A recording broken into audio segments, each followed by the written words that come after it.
ఒక తండ్రికి ఎలాంటి న్యాయం కావాలి? ఏమీ వద్దు, ఒక తండ్రికి ఎలాంటి న్యాయం కావాలి? పాపకు జరిగే హత్యకి ఇది న్యాయం చేయాలంటే ప్రభుత్వానికి చెప్తున్నాను.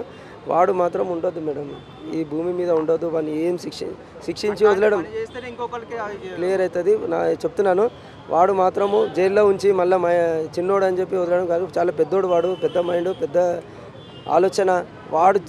వాడు ఉండొద్దు మేడం, చంపేయాలి వాడిని అంతే. పోలీసులు ఎప్పుడైతే కేసు నమోదు చేసుకున్నారో 5 రోజుల నుంచి చాలా ముమ్మరంగా గాలించి మరి నిందితుడిని పట్టుకున్నారని చెప్పొచ్చు. ఇప్పుడు పోలీస్ స్టేషన్కి మీరు రావటం జరిగింది. పోలీసులు ఎందుకు పిలిపించారు, ఏంటి?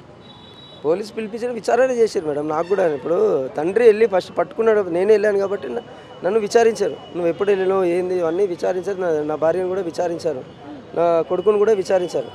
ఏంది ఇట్లా మీరే ఉంటారు కదా, వేరే వాళ్ళు రారు కదా, ఏ ఫ్యామిలీకి తెలియదు, ఏ ఫ్రెండ్స్కి, మా ఇల్లు ఏ ఫ్రెండ్స్కి కూడా తెలియదు, ఏ ఫ్యామిలీకి కూడా తెలియదు అని చెప్తే, అవును తెలియదు, మేము ఎవరితోనూ మాట్లాడము, ఎవరితో ఫంక్షన్లో కూడా ఎక్కువ వెళ్ళాము. మేము ఏంటంటే నా పని నాది, నా భార్య పని నాది. ఎందుకంటే పిల్లలు ఆడుకుంటున్నారు.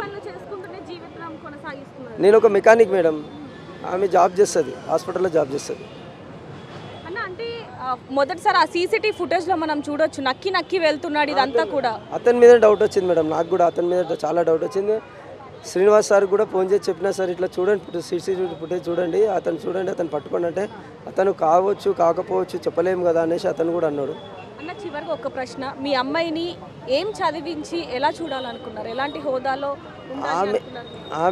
ఆమెకు సీట్ దొరికిన తర్వాత మేము ప్లాన్ చేసుకున్నాను మేడం. 7th ఇప్పుడు 8th క్లాస్ వచ్చినాక ఆమె కోసం ఏం చేయాలి అనేది మొత్తం ప్రీ ప్లాన్గా. నాకైతే ఐఏఎస్ ఉండాలని కోరిక ఉండే మేడం, అదొక కోరిక. నాకు ఐఏఎస్ అని కోరిక ఉండాలని ఆ ఉద్దేశంలో నేను ప్రీ ప్లాన్గా వెళ్తున్నాను. సడన్గా ఇట్లా అయిపోయింది. దేవుడు ఏ కారణం ఏ దారుణంగా క్షమించడో నాకే అర్థమవుతుంది. ఈ లోటు ఎవరు తీర్చలేరు అని చెప్పొచ్చు.